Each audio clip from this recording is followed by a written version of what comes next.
O Senhor esteja convosco. Ele está no meio de nós. Proclamação do Evangelho de Jesus Cristo segundo Lucas. Glória a vós, Senhor. Naquele tempo, Jesus estava expulsando um demônio que era mudo. Quando o demônio saiu, o mudo começou a falar e as multidões ficaram admiradas. Mas alguns disseram: é por Beelzebu, o príncipe dos demônios, que ele expulsa os demônios. Outros, para tentar Jesus, pediam-lhe um sinal do céu. Mas conhecendo seus pensamentos, Jesus disse-lhes: todo reino dividido contra si mesmo será destruído, e cairá uma casa por cima da outra. Ora, se até Satanás está dividido contra si mesmo, como poderá sobreviver o seu reino? Vós dizeis que é por Beelzebu que eu expulso os demônios. Se é por meio de Beelzebu que eu expulso os demônios, vossos filhos os expulsam por meio de quem? Por isso eles mesmos serão vossos juízes. Mas se é pelo dedo de Deus que eu expulso os demônios, então chegou para vós o reino de Deus. Quando o homem forte e bem armado guarda a própria casa, seus bens estão seguros. Mas quando chega um homem mais forte do que ele, vence-o, amarra-lhe a armadura na qual ele confiava e reparte o que roubou. Quem não está comigo, está contra mim.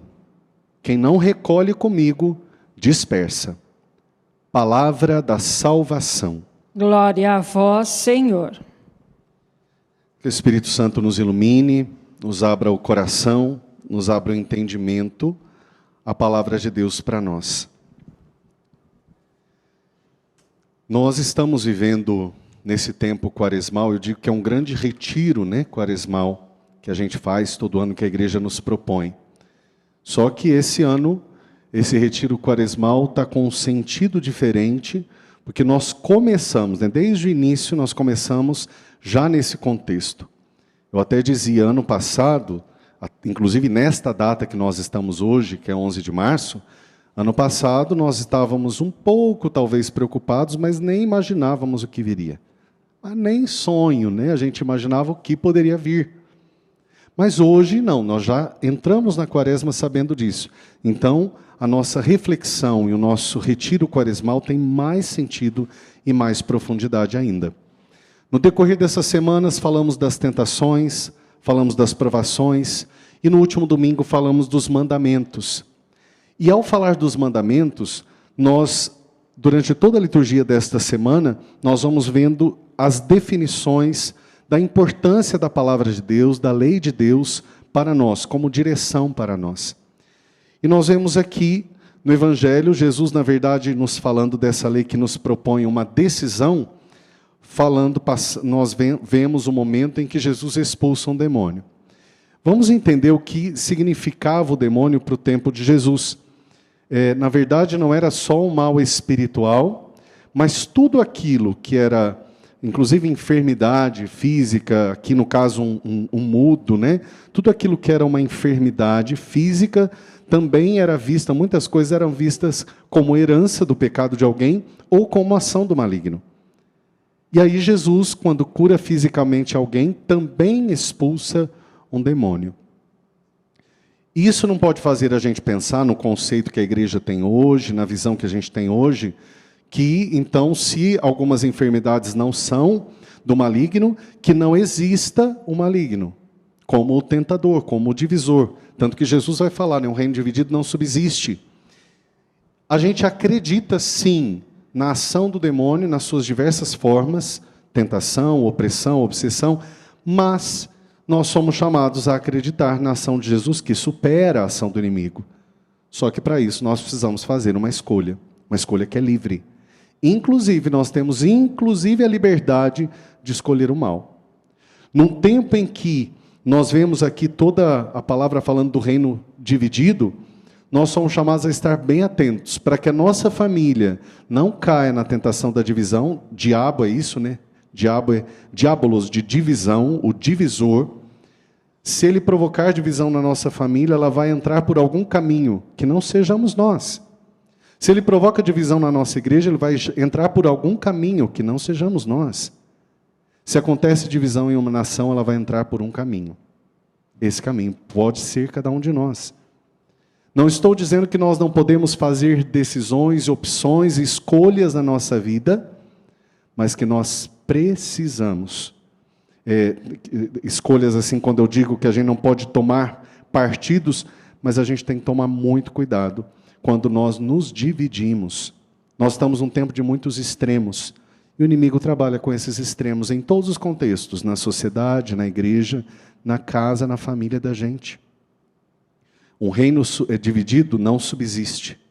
E aí Jesus vai ser mais direto ainda. Ou está comigo, ou está contra mim. Falando que existe uma decisão radical por Jesus, até para que a gente diga não ao inimigo. Nós, na Semana Santa, na Vigília Pascal especialmente, renovamos as promessas do batismo. É simples. Eu renuncio ao mal e eu creio em Jesus Cristo. Basicamente é isso que nós fazemos para renovar as promessas batismais. É uma escolha, é uma decisão.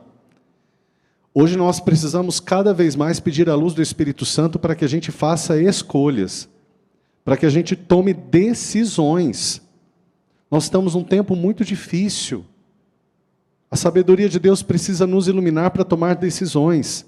Até mesmo aquilo que a gente ouve de notícia e de informação, para discernir como é passado para nós. Nós estamos aqui num ambiente em que nós também passamos a informação, a notícia, e nós procuramos fazer isso, primeiro, aos olhos da verdade, e segundo, fundamentados na verdade maior que é Jesus Cristo. Estejamos atentos. Cristo é a nossa paz, de dois povos Ele fez um. Nós precisamos ser firmes nas nossas escolhas. E aí eu chamo a atenção para a primeira leitura, em que um profeta está alertando isso para o povo de Israel, que é o profeta Jeremias. E ele é muito duro, ele é muito firme, nem firme, a gente pode dizer, dá a impressão que ele é quase que agressivo mesmo, porque ele está dizendo uma verdade com muita firmeza. Olha, falando em nome do Senhor, eu dei essa ordem para o meu povo, ouve a voz de Deus, para que eu seja o seu povo, para que eu seja o seu Deus e vocês sejam o meu povo. E segue adiante no caminho que eu indicar para você ser feliz. Quer dizer, é óbvio, Deus está dizendo, olha, é por aqui para a sua felicidade. Nós precisamos fazer escolhas. Eu falava sobre isso esses dias, que o mundo está passando para nós uma falsa ideia de liberdade. E isso é uma ação do inimigo. A liberdade parece que é o poder fazer o que eu quiser, na hora que eu quiser, do jeito que eu quiser. Mas isso não é liberdade. Qualquer um de nós sabe que um rio sem margens vira brejo. Que uma vida, por mais que eu possa escolher ser livre, a minha liberdade vai ter regras. É estranho dizer isso, mas vai ter regras. Eu não tenho limite, pelo menos, do meu corpo. Meu corpo não me permite fazer tudo que eu quero e alcançar tudo que eu quero, porque eu tenho um limite, até onde vai o meu braço, por exemplo. Então não tem como, não existe uma liberdade que é fazer o que quiser. Toda escolha exige uma renúncia. Toda escolha exige parâmetros de decisão. Isso não é para o mal, é para o bem. Se Cristo vos libertar, é a palavra de Deus, sereis plenamente livres. Isto é, se Jesus der para nós uma liberdade interior, sereis plenamente livres. É isso que fazia com que São Paulo se sentisse livre na prisão. É isso que permitia que Pedro, que os outros apóstolos se sentissem livres, mesmo quando estavam nos tribunais. É isso que permitiu e permite que até hoje muitos cristãos se sintam livres sendo perseguidos. E tenham a liberdade de escolher até mesmo arriscar a vida para que a fé se manifeste. Isso não é burrice, isso não é arriscar-se desnecessariamente, isso é uma escolha livre. É o que Jesus fala. Ninguém toma a minha vida, eu a dou livremente, por uma causa. A liberdade, muito mais do que fazer o que quiser, a liberdade cristã, o conceito de liberdade, inclusive humana, é fazer tudo que faz o ser humano ser plenamente realizado.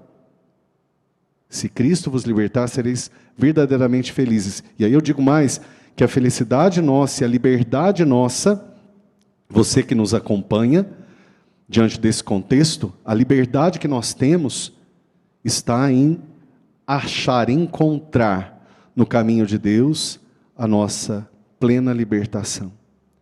E eu termino dizendo aqui que o profeta Jeremias vai dizendo assim: olha, eles não ouviram, não prestaram atenção, seguindo as más inclinações, andaram para trás e não para frente. É radical ele dizer isso, né? Andaram para trás e não para frente. Por quê? Se eu não vou dando passos na fé, eu realmente fico para trás. O mundo caminha, a igreja caminha, a fé tem uma evolução. E se eu não dou passos para frente, mesmo que eu não dê passos para trás, eu já fico para trás no meu caminho, naquilo que Deus propõe para mim. Vai dizer, eles teimaram no erro. Mesmo que eu enviei servos e profetas, não prestaram atenção. Foram pior que os pais. É estranho que se a gente ouvir essa leitura e ler com cuidado, a gente vai falar, gente do céu, tem certeza que o profeta Jeremias falou para o povo lá daquele tempo? Será que não foi para esse tempo agora não? Né? Aí, por fim, ele diz que é o que eu acho mais radical. Se agirem assim, dirás então, esta é a nação que não escutou a voz do Senhor, não aceitou correção, sua fé morreu, foi arrancada da sua boca. Que nós hoje, como diz o Salmo, não fechemos o coração. Que não se diga da nossa nação, da nossa família, do nosso coração, que a nossa fé se perdeu.